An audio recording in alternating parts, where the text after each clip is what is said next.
It's more than you think it's going to be. You don't know that it's going to grip you like it does. You're reliving some of the things that have really happened.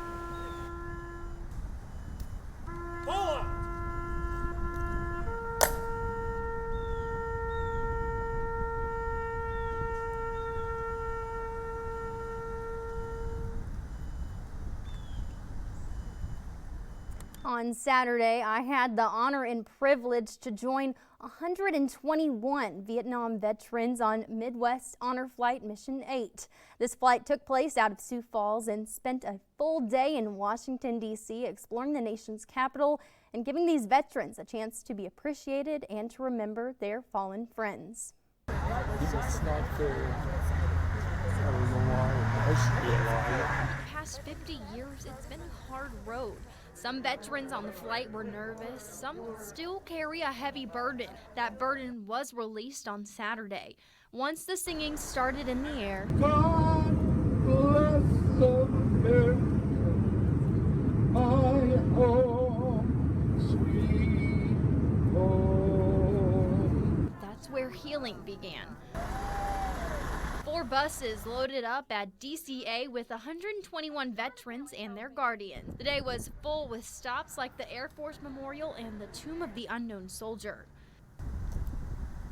Broke down a couple times just inside, a couple of things. And the Women's Museum, that was really great. An old friend put Susan's name in her honor, and she discovered that out on Saturday. It's really a remarkable thing. It's more than you think it's going to be. You don't know that it's going to grip you like it does. I thought Arlington was something here. I love to see that changing of the guards. Between all the stops, anticipation was building and friendships were blooming.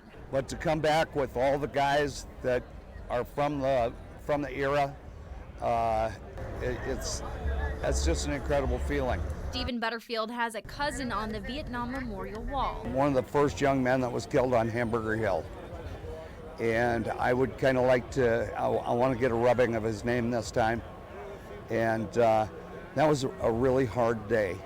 When they made it to the wall, this was a hard place to be for many of them. Ted Nothumb, an Iowa Army veteran, found his friend and classmate Dave Fish on the wall. It just brought back memories of him in school.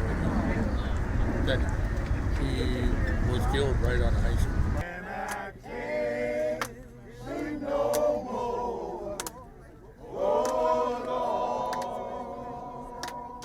Complete strangers were honoring them everywhere they went. Thank you for your service. Thank you. Thank you, buddy. Knuckles, knuckles, knuckles. Thank you.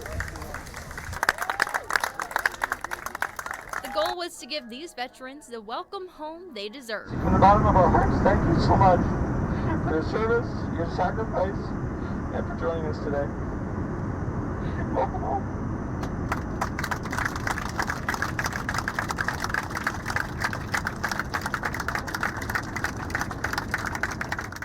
While at the first stop to the Iwo Jima Memorial, one Vietnam veteran who served in the Marine Corps started to feel the healing at that first stop.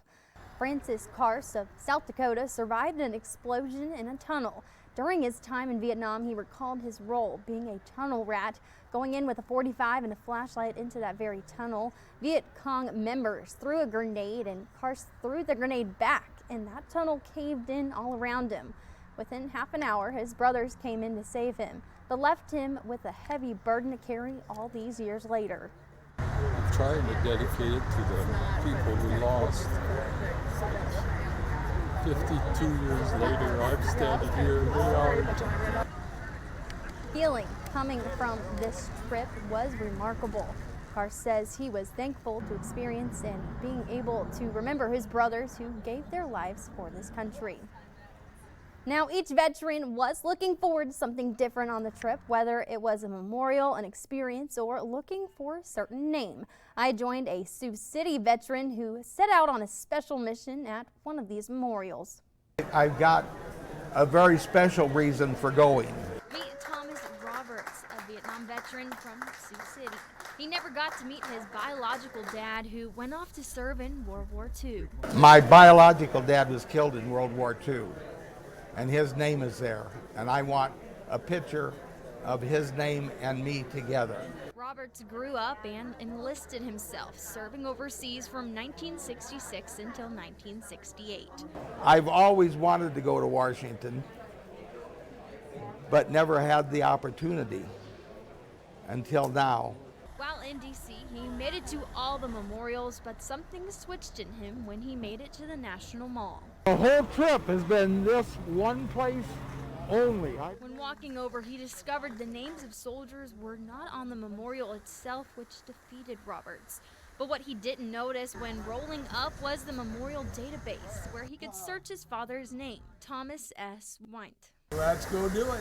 It only took a few searches before finding his dad's name at the memorial. He got a picture of the screen and fulfilled a big void in his heart. The emotion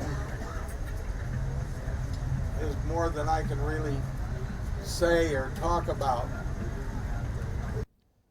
There were a lot of unplanned moments on the trip. The veterans got to witness something quite unexpected at the Air Force Memorial.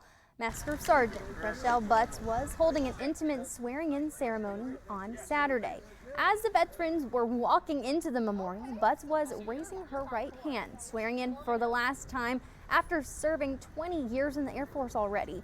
When the veterans realized what was happening, they asked her to do it again right for them, and she couldn't say no. It's actually quite an honor because the people who are part of the honor flight are, to me, they're the true soldiers, the true military heroes of this country, because what I went through in my military service is nothing compared to what they've fought through and been through. To enlist on September 26, 2001, after the 9/11 attacks. She now serves in the reserves in Massachusetts. Now, these are just a few of the stories highlighting veterans' once-in-a-lifetime experience.